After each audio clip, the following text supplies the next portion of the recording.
సాధారణంగా గురువుగారు మన ఇంట్లో దేవుళ్ళని పెట్టుకున్నప్పుడు వాటికి రోజు దీప నైవేద్యాలు పెడితేనే దైవశక్తి అనేది ఉంటుంది.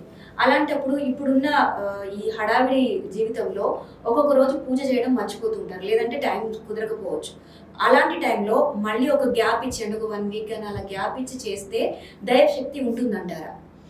అంటే టెక్నికల్‌గా ఉంటుంది. ఎందుకంటే భగవంతుడి యొక్క శక్తి నిజానికి చాలా అపారమైంది. సూర్యుడిలో ఎటువంటి శక్తి ఉంటుందో, సూర్యుడు ఉదయించకపోయినా కూడా సూర్యుడి శక్తి అలాగే ఉంటుంది. భగవంతుడి శక్తి కూడా అలాగే ఉంటుంది. అయితే మనం ఎందుకు పెట్టమని చెప్పారంటే దీపాన్ని, ధూపాన్ని, పంచోపచార పూజ అని చెప్పారు కదా! ఎందుకంటే కనీసం 5 రకాల ఉపచారాలు ఎందుకు చేయమన్నారు అంటే మన గురించి.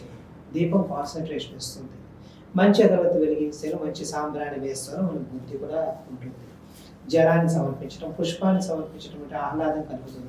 అదేవిధంగా నైవేద్యాన్ని మనకి నివేదించి తీసుకుంటే మనకి శక్తి కలుగుతుంది. ఈ విధంగా పంచోపచార పూజ చేయటం ఎందుకంటే ఈ 24 గంటల్లో మనకి కనీసం ఒక 5 నిమిషాలు 10 నిమిషాలు మన గురించి మనం కేటాయించుకునే సౌలభ్యం కలుగుతుంది.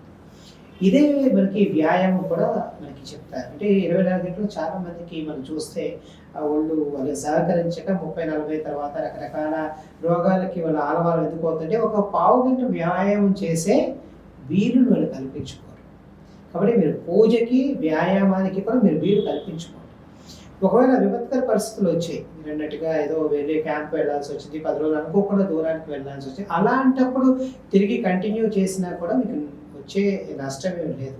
కానీ 24 గంటలు రోజు ఉండి కూడా మేము చేయలేకపోతున్నాం అంటే మీరు టైంని సరిగ్గా అడ్జస్ట్ చేసుకోవట్లేదని మీరు గ్రహించి దాన్ని అడ్జస్ట్ చేసుకునేలాగా మీరు చేసుకోండి. ఒకవేళ మీరు అన్నట్టుగా 10 రోజులు 15 రోజులు ఒకవేళ కనీసం 3 నెలల గ్యాప్ వచ్చినా కూడా పూజ లేకపోయినా మనకి నష్టం ఏంటి, తిరిగి శుభ్రం చేసుకుని చక్కగా ఒకవేళ వస్త్రం ఏమైనా ఉంటే వస్త్రాన్ని మార్పించేసి చక్కగా అదే కుందిరని కరిగి తిరిగి దీపం పెట్టుకుని ధూపం పెట్టుకుని టైంని బట్టి ఏదో నైవేద్యం పెట్టుకుంటే మీరు మళ్ళీ అక్కడి నుంచి కంటిన్యూ చేసుకోవచ్చు. మీకు పూజ ఎలాంటిదో వ్యాయామం ఎలాంటిది, వ్యాయామం ఎలాంటిదో పూజ కూడా అలాంటిది. కాబట్టి ఇది మాత్రం మీరు మైండ్లో పెట్టుకోండి.